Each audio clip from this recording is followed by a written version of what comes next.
Ever wonder how these 20-year-old tech CEOs can build billion-dollar companies? After selling my first company for millions in 2008, I moved to San Francisco to find out. And I met a guy named Naval Ravikant who introduced me to the 4 C's of leverage. And since then, I've added a 5th C. See, time multiplied by leverage equals output. So without more explanation, these are the 5 C's to get more leverage. Starting with the first C, content. Content is systems. Content is process, it's checklists. And systems in a business stand for save yourself time, energy, and money. Think about it. I can spend 20 minutes creating a training video that could be seen by millions of people that I've trained up. Even my best-selling book, Buy Back Your Time, took me 2 years to write. Now it gets read by thousands of people and it takes me no extra time. Every billion-dollar company has the way document. They have a way of operating their business that they've written down, they've documented, they create content around it, and that is how they're able to grow and scale. That's how they create massive amounts of leverage. So to build a billion-dollar business, you need playbooks. So this breaks down my camcorder method for you to create playbooks very easily. Step 1 is create an outline. Ask yourself, what would a 10 out of 10 outcome be for this piece of work I want somebody else to follow? What's the criteria? Collect all the information you have. Decide what would be good and bad examples of that work being done. Write down the 5 principles that you believe you've adopted to create this work. Put that in one outline to help you navigate yourself to creating the playbook. Number 2 is record. And I use everything to record. I record on my iPad using the screen record. I use Zoom all the time by myself on a call. You can literally just use your iPhone camera and record yourself. But the idea is to record yourself following the outline and talk out loud what you're doing. You have to say to the camera, to the person that might be watching the recording, why you're doing what you're doing and why you do it in that order so that they can learn from your example. Number 3 is you got to create it. Now you take the training, the recording, the outline, and you can sit down and you can write out the playbook. You can transcribe it and actually take the transcription, give it to AI, and AI will write it for you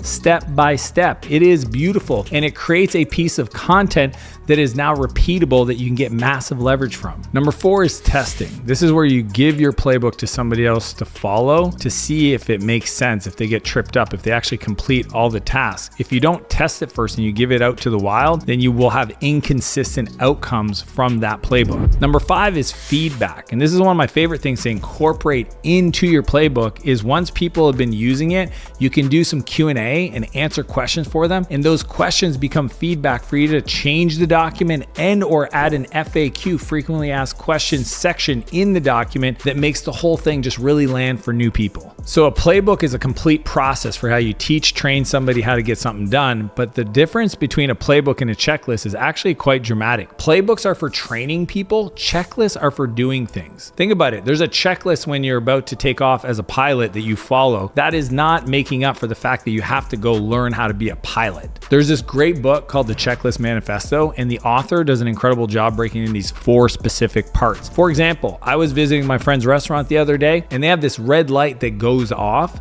every hour. And when that light goes off, somebody has to go check all the different product in the station to make sure it's clean, it's been turned over, and there's no issues. He uses the checklist manifesto in that. So step 1 is a pause point. Where in the process do you need to insert a checklist to make sure that it removes any defects? So he was finding issues with the food not being properly heated. So he added this pause point every 60 minutes. That red light goes off, tells the whole staff, somebody go check it. And they actually manually turn the light off to signal to everybody it's been done. 2 is it needs to be speedy, meaning that checklist has to be less than 60 seconds to execute. So it can't have more than 5 to 9 items on it that they go through. 3 is it has to be supplemental knowledge, not a complete playbook. When the pilot's checking the air pressure in the tires before he takes off, that's a quick glance and it's a checklist. It's not teaching them how to check the air pressure. Number 4 is you have to test and update it. You have to put it into practice, see if it works, does it resolve the issue, and update it or add stuff to the checklist to make sure that people are properly following the process. Most people have a hard time delegating and letting go because they're worried that somebody's going to make a mistake that's going to cost them a lot of money or embarrass them. But the way I overcome that is in a department, I implement sensors. Sensors is the idea of measuring the outcome from that process so that if there's a defect, I get notified. So for example, in my basement in my home, there's a water sensor. If for whatever reason while I'm traveling, something happens and water leaks in my basement, it turns off all the water in the house. Same thing if I have a sensor sensor in my marketing funnel or in my sales process, or even amongst my employees, where I might send a survey every 90 days asking them a question that gives me a feedback loop, letting me know if the culture's still good. Those sensors have to be in place. Billion-dollar companies have sensors in place to allow the CEO to pull themselves out of being involved in every department, but still feel confident that it's running right. So here's the thing. Now that you understand content, this next C could transform your business. But before we move into the second C, we've got a goal of hitting 1 million subscribers. So if you haven't already, click subscribe. It takes just a second. Which brings us to the second C,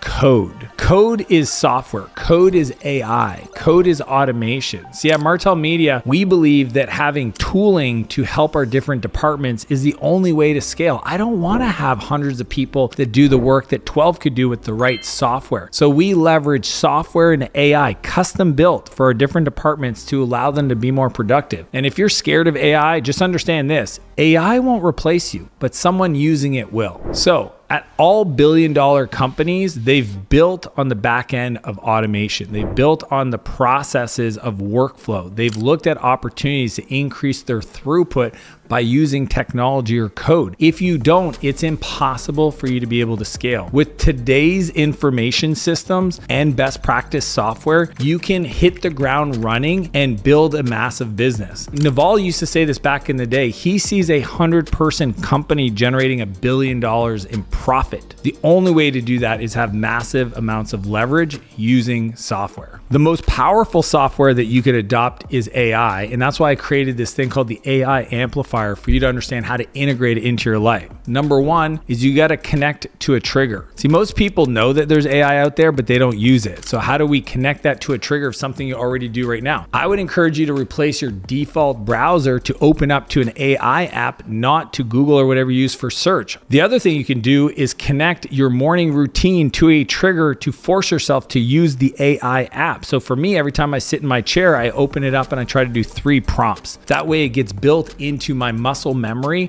of using it on a daily basis. Number 2 is you want to integrate it to workflow. Think about the things you're currently doing. You can automate that, integrated to your email, integrated to your marketing system, integrated to your billing system. With Zapier and other automation tools and the AI APIs, the way they're connected, you can automate those workflows. So it's just happening behind the scenes all the time. Number 3 is you want to make it your own. You want to understand the language that AI talks. So it talks in prompts, it talks in libraries, it talks in projects, but you got to make it your own. You got to integrate it into your life and be able to use it in a way that nobody else even understands. The reason why companies that generate billions of revenues use code is because every department has a best practice. And when you buy software to run that department, it doesn't matter if it's marketing or sales, you get those best practices with you. You get the language, the terminology, the workflows, but coding content alone won't get you to $1 billion without this next C. Which brings us to the third C, capital. When I started my second company after moving to San Francisco, we needed capital to scale. We got to ramen profitable, but we were going after a massive market. We wanted to build a $100 million company in 7 years, and that was going to require deploying capital at a pace that neither my co-founder or I had ever done before. Now, I don't believe that it takes money to make money. I think it takes resourcefulness. I think it takes creativity. I think it takes you trying to figure out who's got your money and how do you create an offer that they want to then participate in. So I've broken it down to 4 ways to get capital so that you don't have to be at mercy of not having the money to actually scale. Number 1 is borrowing. And borrowing may sound simple and kind of basic, but it kind of is. You have banks, you have revenue-based financing, you can borrow money from other people. If you have a business model that's scaling and you need to borrow money, borrowing is a real option. Number 2 is funding. And funding is where people give you money to buy equity in the business. Usually that's angel investors, venture capitalists, private equity firms. They're giving you capital to get a piece of the business. That's what equity means. Number 3 is partners. This to me is like the sweat equity side of it, where you have co-founders, you have people that are the opposite skills, and they're coming into your business, and their capital is time and sweat capital. This is them putting their own time and energy that normally you'd have to pay for. Because you have partners, they're giving you either access to distribution or specialized knowledge, advice, and that advice, instead of paying for it, you get it for free through those partnerships. And number 4 is customer financing. Easily my favorite way to finance a business, by pre-selling what you're about to build to customers to build the business off their capital. The coolest part about this is you don't have to give up any piece of your business to grow. And if you do it right, the more customers you get, the more cash flow you'll have to be able to invest in growth. But all of these frameworks don't mean anything without the next C, which brings us to the 4th C, collaboration. Business would be easy if it wasn't for people. And I love saying that because it reminds me that the better I get at the 4th C, collaboration, collaborating with other people, the more the opportunities come to me. If I want to build $1 billion business, I need to learn how to attract, develop, retain top talent. Every specialist out there, doctors, lawyers, social media experts, real estate agents, if they don't learn to play nice with other people, they usually get stuck at about $300,000 per year because they don't learn to delegate. And if I've learned anything, your company will only scale to the level of your ability to work through people. $1 billion companies were not built off $10 tasks. They weren't even built off $100 tasks, and honestly, not even $1,000 tasks. When you scale, you have to be willing to trade money or capital to hire talent. You need to be able to pay to have people find that talent. Your job is to get on a phone call with somebody that's capable, that's already working somewhere else, and convince them to give that up to come join you. The thing about these 20-year-old tech CEOs in Silicon Valley, what they understand that most people don't, is they understand how to buy back their time, how to get leverage with the money they've raised to be able to do more. They know that anything that isn't talking to customers, getting them to buy, innovation, working with the product team, all the other stuff is just distractions that's keeping them from doing the thing that only they can do. Learning to work with people. The way I think about it is we build the people and the people build the business. The CEO needs to be focused on doing that. If you want to be a billionaire or build $1 billion company, then you got to learn to let go and give up things that you actually might enjoy to create the space to go learn to solve the bigger problem that needs to be solved for the business and for you to get to that next level. That's why I created the replacement ladder. It's a undisputable sequencing of hiring in the right order that gets you the most amount of time bought for the least amount of money spent. So level 1 is an administrative assistant, because if you don't have this, you're probably feeling stuck. Now the key though is to have them manage 100% of your inbox and calendar. If you do that right, then your inbox is actually there to do, and them managing your calendar keeps your mind free for solving big problems. If you want my complete playbook for managing my executive assistant, just find me on Instagram, Dan Martell, I'm verified, that's me, and message me the word YouTube EA, and I'll send you the direct link to my complete playbook for free. Level 2 is delivery. And this is where you might be feeling stalled right now, but if you sell something to somebody, you need somebody else to support you to onboard them and to support them. You might still be doing the work, but having somebody else manage the account and the conversation is the second level that will unlock a lot of leverage for you. Level 3 is marketing, and you might be feeling friction in your growth because every time you grow, you do a little marketing, then you stop and the business slows down. What you want is somebody who wakes up every day focused on 2 things. One is campaigns. Are people monitoring the timing, the product, what needs to be sold, what's the creative angles? Those are the campaigns. And then also traffic. Are you getting eyeballs on your website, on your ads? If somebody wakes up every day to be creative about the marketing campaigns and also drive traffic to your website, that's how you build a great marketing system. Level 4 is sales. And I call this the freedom level because at this level, you can actually go on vacation and come back and make more money because somebody else created the awareness you existed, somebody else had the conversation with that buyer and sold them, and then somebody else brought them into your world, took payment and onboarded them, waiting for you to get back. The key for sales is somebody to own the calls and the follow-up. If you're still involved in the calls or doing follow-up, it's not a good scenario. Give it to somebody else so you can create some freedom in your business and grow. Level 5 is leadership, and this is where you start to feel flow. The key though is hire leaders that can do these 2 things. 1, design the strategy to win, and 2, own the outcomes. If you're showing up to fix problems because they're not accountable, or you're telling them what to do because they don't have the strategy, then the whole thing falls apart and you don't truly have leadership and flow. That replacement ladder and that sequence is how billionaires go from zero to hero as fast as friggin' possible, building their businesses, and then teach it for their team members below them so they also get leverage, because that can multiply. Those are the 4 C's that Naval taught me, but the next C is the most important thing that people overlook when building a $1 billion company.